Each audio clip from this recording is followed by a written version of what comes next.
Welcome to the Sideline. I'm Melanie Barkley. And I'm Justin Parr. I tried to avoid working with this young lady, but things didn't quite work out. As if I'm not the best colleague you have. But anyway, today we discussed the Panthers volleyball team as they shut out Payne College. Also, I got to sit down with Morehouse tight end Ryan Edwards. And later, we have highlights of the backyard brawl between Clark Atlanta University and Morehouse College. It's all right here on the Sideline. Stay tuned. It's time for the sideline. Get your head in the game. Go on, get your head in the game. I said it's time for the sideline. Get your head in the game. Go on, get your head in the game. I said it's time for the sideline. Get your head in the game. Go on, get your head in the game. I said it's time for the sideline. Get your head in the game. Go on, get your head in the game. Polly? Welcome back. After losing to Oglethorpe and Claflin, the Panthers snapped their two-game losing streak against Payne College. Sierra Scoggins led the game with 15 kills. Kiera Govan led the game with 2 aces and 43 assists. The Panthers dominated the Lions with 64 points and 52 kills. The Panthers will be back in action again against Claflin, 2 p.m. Saturday, right here at home. Last Saturday, the men and women's cross-country team traveled to Newnan, Georgia to compete in the SCAD Atlanta Invitational. Unfortunately, they weren't able to pull off the win. However, the Panthers will be competing in the University of West Georgia Wolves XC Invitational this Friday in Carrollton, Georgia. This week, our Maroon Taco of the Week is a sociology major from Atlanta. Here's a look at my one-on-one interview with the Morehouse tight end. I'm here today with Morehouse tight end Ryan Edwards. So Ryan, where are you from? I'm actually from the city of Atlanta, right here. Born and raised. So what high school did you go to? I went to Benjamin Mays High School. Okay, cool. One of the more popular ones. Yeah. So in 2015, you transferred from Fort Valley to Morehouse. Correct. So how different was your experience at Fort Valley? I mean, the different part of it is basically just the institution itself.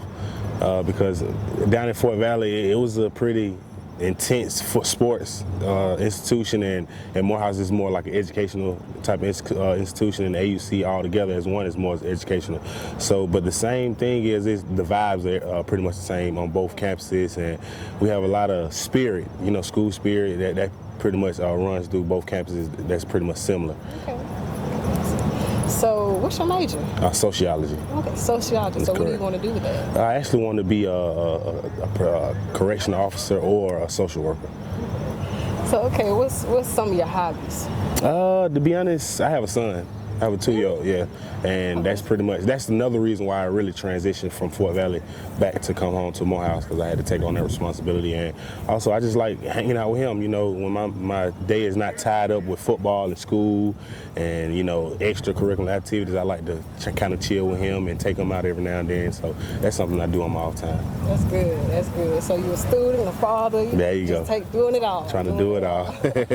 So how do you prepare for a game? On Saturday morning, waking up, you're like, okay, today I know I got to get ready. What do you do? What's some of your pregame rituals? I mean, the headphones. I tune the headphone. When I put the headphones in, it's kind of a different mindset. I kind of tune out and try to block out all the distractions and just know that I'm doing something I love to do, something I've been doing all my life, and God blessed me with the talent to do what I know how to do. So I don't try to put too much pressure on myself, and just come in the game and have fun. That's the main thing. I just love to have fun. I love the game. I can definitely tell you do, Ryan. Thanks for being here with us today. Absolutely. I'm Melanie Barker from the Sideline. Wow, Laney. Great student, great athlete. Great father, too. You're right. All around a great guy. Definitely. It's time for a break. Coming up next, we have highlights from the battle for the AUC. It was quite the finish in Panther Stadium. Stay tuned. October 20th through October 24th, Clark Atlanta Theater Department presents Miss Julie.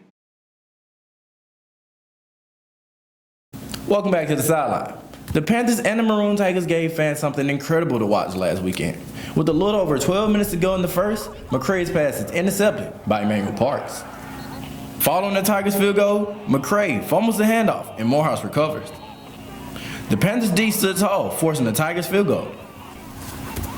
The Panthers' struggle will continue Here, the long snapper hikes the ball over the punter's head, and as he's running, nowhere fast, before the Tigers defender tackles him for a safety. Following the change of possession, the Tigers will find the end zone for the first time as quarterback Montquavius Johnson takes it off the right side. 10-5, touchdown Tigers. With 3 minutes and 4 seconds left in the first, Morehouse leads 15-0. Late in the first quarter, McCray avoids being sacked before finding Matthew Daniels on the shovel pass, totaling 39 yards. Watch this block by Trent Earl. After the quarter change, McQuarrie connects with Daniels again, this time for a touchdown. With 12 minutes and 15 seconds left in the second, Panthers trail 15-7. This game is far from over. On the ensuing kickoff, Tigers linebacker Thaddeus Shaw would suffer an injury as he attempts to block. Both training staffs decided the ambulance would be called. But as Shaw left the field, he would show movement. Following the injury, Daniels would fumble on 4th and 1. Haggins would recover it for the Tigers, returning it 50 yards for the touchdown. Tigers lead 22-7. Following the touchdown, McCrae's pass across the middle is dropped, forcing a Panthers punt. With 20 seconds left in the second, Johnson rolls out to his left, looking for Lake McGuffey, but is picked off by Shaquan Mitchell. Where that money right there, man? Eleni, what did he say? He said cash money, man. Oh, I forgot. FCC. On that note, here's some video from halftime.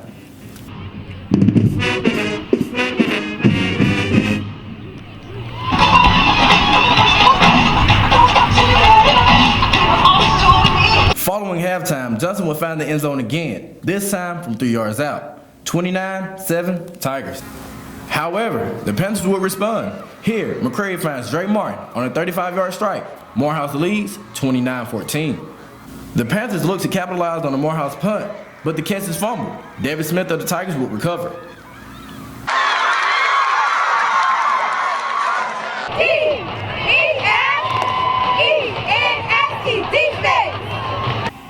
Well, I guess Jackson didn't get the Chili's memo. Here, he loses Lake McGuffey on the double move. Touchdown, Tigers. Morehouse leads 36-14. McCrary says don't count the Panthers out as he finds Dre Martin again, this time on 3rd and 23. Morehouse 36, CAU 21. Late in the third quarter, Harden Harper comes up with the interception, placing CAU in great field position. CAU would capitalize on the turnover as Martin hauls in his third TD on the night. Morehouse 36, CAU 28.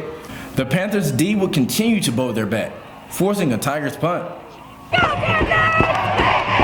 After several penalties and a sack, the Panthers would find themselves in a 4th and long situation.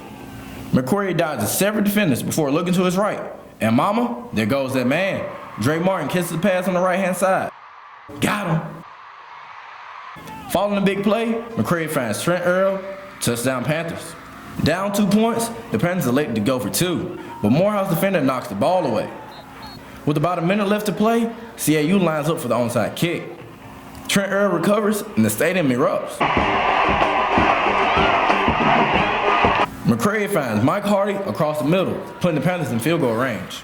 On 3rd down, McCray takes a knee, forcing the field goal team to rush on.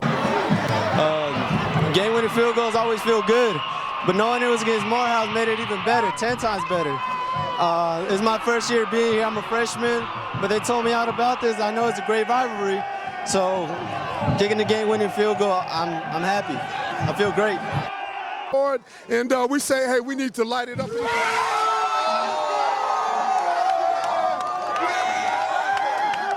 Panthers win 37-36. Eleni, after the kick, he told me RIP, shot it low. Well, you know, he definitely redeemed himself after Fort Valley, so they know. Hey!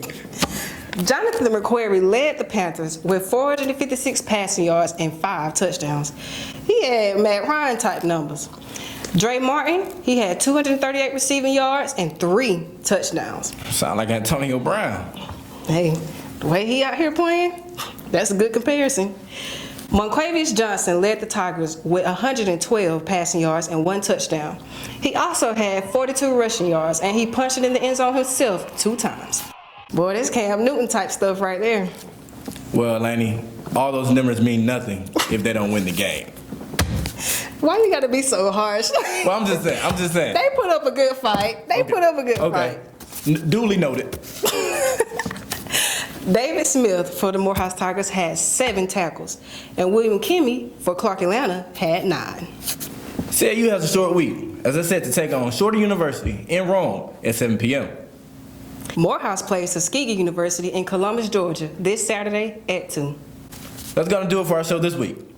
Make sure you follow us on Twitter, Instagram, and Facebook at the Sideline AUC.